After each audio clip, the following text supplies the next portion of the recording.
where the more than 1 million Muslims know that they belong. November 4th, 2025. History was made in New York City. A 34-year-old democratic socialist who wasn't even a US citizen until 2018 just defeated a political dynasty. His name? Zohran Mamdani. And his story is unlike anything you've heard before. This is the story of a boy who crossed 3 continents before finding home, and then changed that home forever. October 18th, 1991. Kampala, Uganda. Zohran Mamdani was born into a family of intellectuals and artists. His father, Mahmoud Mamdani, was a renowned post-colonial scholar who had himself been expelled by dictator Idi Amin decades earlier. His mother, Mira Nair, would become an acclaimed filmmaker.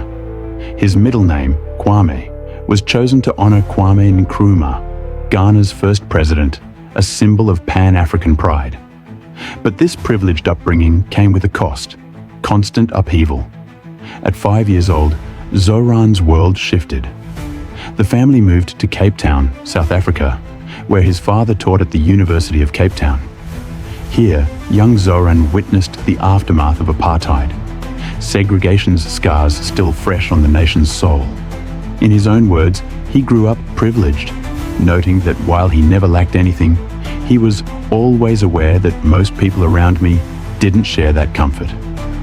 At age 7 came the biggest move yet: New York City. The family settled in Morningside Heights, and for the first time, Zohran found something resembling permanence. But he was now an immigrant kid navigating America's complex cultural landscape. Not quite Ugandan, not quite Indian, not yet American. Zohran attended the Bank Street School for Children, a progressive institution that encouraged questioning authority. Even in middle school, his political instincts showed.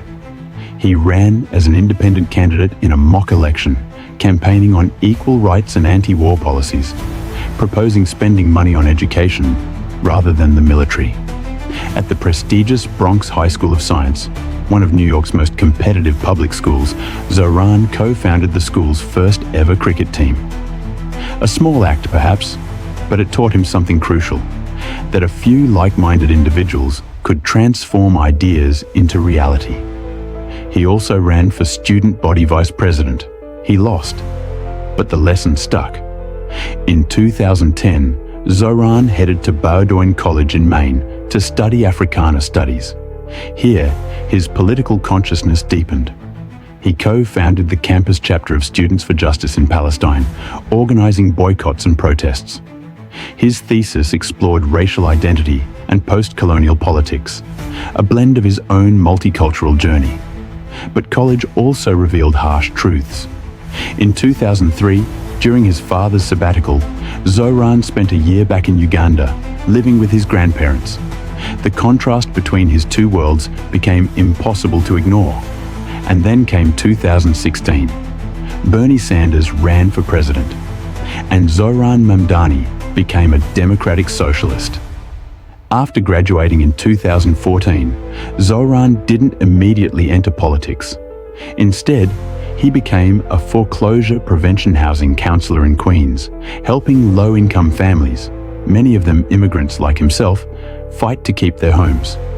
Every single day, he negotiated with banks that valued profits over people. He watched families torn apart. He saw the human cost of a broken system. And he realized something that would define his entire political career. The housing crisis wasn't natural. It wasn't inevitable. It was a choice. Zohran cut his teeth, volunteering for local campaigns. In 2015, he worked on Ali Najmi's city council campaign. In 2017, he managed campaigns for Kader El-Yatim and Ross Barkan. He learned the ground game. He learned how to organize. But he wasn't a US citizen yet. In 2018, at age 27, Zohran Mamdani finally became an American. And just 2 years later, he decided to run for office. October 2019. Zohran Mamdani announces he's running for New York State Assembly, District 36, covering Astoria and Long Island City in Queens. His opponent?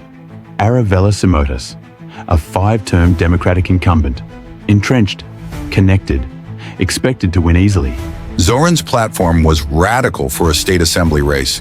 Housing reform, police and prison reform, public ownership of utilities. He was endorsed by the Democratic Socialists of America, an organization many considered too far left to win. The primary was held in June 2020, right in the middle of a global pandemic. Results took almost a month to call. And when they finally came in, Zohran Mamdani had won. A 28-year-old Democratic Socialist had just toppled a 5-term incumbent. In November's general election, with no Republican opposition, his victory was sealed. In the state assembly, Mamdani got to work. He served on 9 committees. He was the first South Asian man, the first Ugandan, and only the 3rd Muslim ever to serve in that body. He fought for rent freezes.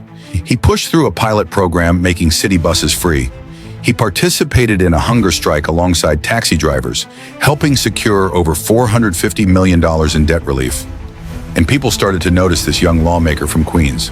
October 23, 2024. Zohran Mamdani does something crazy. He announces he's running for mayor of New York City, not city council, not borough president, mayor of the largest city in America.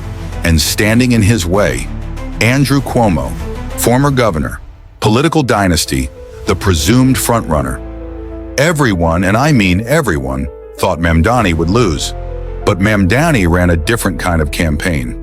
He talked about making buses free, freezing rent, universal childcare, city-owned grocery stores, a $30 minimum wage by 2030. Ideas that seemed impossible in the city that serves as the capital of global finance. The establishment mocked him. They called him inexperienced, naive, dangerous. President Trump called him a communist lunatic. Cuomo painted him as too radical. Mamdani faced brutal attacks. Critics highlighted his past comments about defunding the police. He was criticized for not initially condemning the phrase, globalize the intifada. His views on Palestine became a lightning rod. Anti-Muslim rhetoric surged in the campaign's final weeks. But outside a Bronx mosque in late October, Mamdani made his stand. Fighting tears, he spoke about the indignities faced by the city's Muslim population for decades. I will not change who I am, how I eat, or the faith that I'm proud to call my own.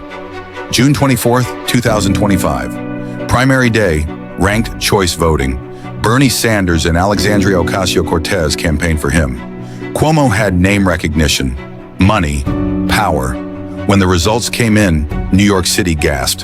Mamdani, 56%. Cuomo, 44%. The impossible had happened, again. But Cuomo wasn't done. He refused to concede.